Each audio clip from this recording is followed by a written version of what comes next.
Hai, Assalamualaikum warahmatullahi wabarakatuh. Kembali lagi bersama saya, Sutradara Tapung Terbang. Di video kali ini, saya akan membahas di antara adab duduk dalam majelis. Masih dari kisah 61 kisah pengantar tidur, karya dari Muhammad bin Hamid Abdul Wahab, diriwayatkan secara sahih dari Rasulullah SAW dan para sahabat radhiyallahu anhuma, cetakan dari Darul Haq. Di channel ini, channel yang membahas informasi dan trik kehidupan sehari-hari serta konten membaca buku syar'i untuk menambah pengetahuan ilmu agama Islam kita agar dapat diterapkan di kehidupan sehari-hari dan agar dapat bermanfaat baik di dunia maupun di akhirat kelak.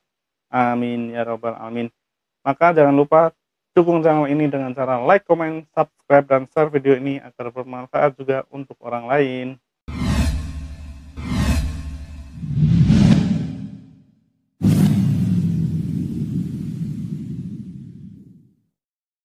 Majelis ilmu merupakan taman surga. Tahukah dari teman-teman, itu perkataan dari Rasulullah SAW dalam riwayat dari At-Tirmizi dan disahihkan Syekh Salim bin Id Al-Hilali dalam Sahih Kitabul Adhar 4/4. Jika kalian melewati taman surga, maka berhentilah.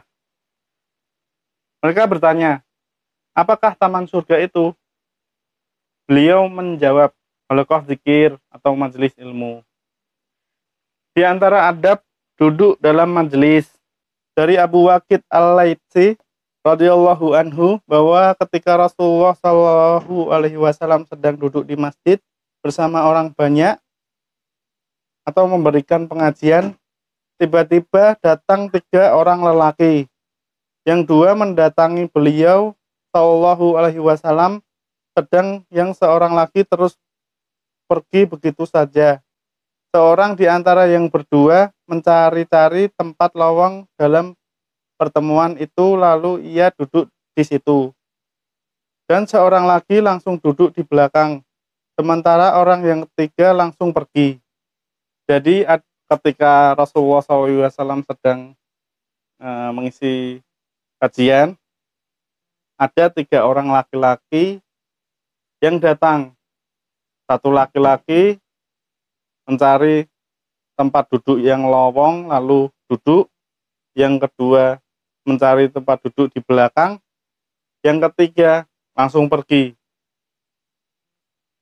Setelah itu Rasulullah SAW selesai memberikan pengajian. Beliau bersabda, perhatikanlah, kuberitahukan kepada Anda sekalian tentang orang yang bertiga itu tadi. Seorang di antaranya mencari tempat di sisi Allah, maka Allah melapangkan tempat baginya. Orang yang kedua malu-malu, maka Allah malu pula kepadanya. Dan orang yang ketiga jelas berpaling, maka Allah berpaling pula darinya. Diriwayatkan oleh Al-Bukhari nomor 66, Muslim 2176, Ahmad 5/219, At-Tirmizi 2868. Maka pelajaran yang dapat dipetik ialah seorang alim atau pengajar hendaknya duduk di antara murid-muridnya di tempat yang bisa dilihat dan jelas bagi semua orang. Disunahkan duduk di dalam masjid untuk mudzakarah dan mengaji ilmu. Yang ketiga, disunahkan membentuk halaqah, duduk melingkar dalam majelis ilmu dan zikir. Yang keempat, makruh keluar di dalam masjid ketika dilangsungkan taklim jika tanpa alasan. Yang kelima, disunahkan mendekati orang yang berilmu dalam halaqah tersebut agar dapat mendengarkan keterangannya dengan jelas. Yang keenam, seseorang yang ingin bergabung dalam halaqah, jika melihat ada celah atau tempat yang renggang, hendaknya ia duduk di tempat tersebut, bukan di belakang para jamaah. Yang ketujuh, pujian bagi seorang yang berbuat kebaikan. 8. Seseorang yang melakukan keburukan atau perbuatan tercela secara terang-terangan, maka orang itu boleh dinasabkan kepada keburukan tersebut. 9. Orang yang terlebih dahulu menduduki suatu tempat atau majelis, maka jika ia kembali ia lebih berhak untuk duduk di tempat tersebut. Yang ke-10, disunahkan duduk dengan adab duduk ketika berada di suatu majelis, dan keutamaan duduk di celah atau tempat yang masih kosong jika berbentuk halaqah. Yang terakhir, hendaknya tetap duduk di tempat sampai taklim berakhir. Seperti itu bahasan di antara adab duduk di dalam majelis dari 61 kisah pengantar tidur karya Muhammad bin Hamid Abdul Wahhab. Diriwayatkan secara sahih dari Rasulullah SAW dan para sahabat radhiyallahu anhum.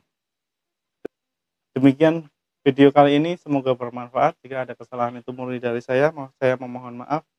Dan jika ada kebenaran itu dari Allah Subhanahu wa taala, Allah dan Rasulnya terbebas dari kesalahan. Akhirul kalam, subhanakallahumma wa bihamdika asyhadu an la ilaha illa anta astaghfiruka wa atubu ilaik. Wassalamualaikum warahmatullahi wabarakatuh.